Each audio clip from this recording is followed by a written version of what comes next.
Një ngjarje pa precedent ndodhi të shtunën mbrëma gjatë spektaklit më të famshëm në Shqipëri, kur konkurrenti Joz Marko e goditi me shoplak Gjesin pak para se të largohej nga shtëpia më e famshme, ku e eliminua në gjysmëfinale. Ky veprim shkaktoi reagime të menjëhershme jo vetëm në Kosovë dhe Shqipëri, por edhe në mediat ndërkombëtare të showbizit. Shumica e komentuesve i kanë dalë në mbështetje Gjesit, duke cilësuar goditjen si një akt të papranueshëm dhe të ulët nga ana e Jozit. Megjithatë, nuk kanë munguar as reagimet e ashpra kundër Gjesit, përfshirë dhe ofendime të rënda.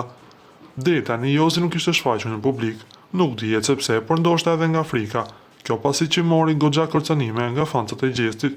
Së fundmi është publikuar një video të tij në rrjetet sociale, teksa shfaqet në një lokal i rrethuar me plot shok.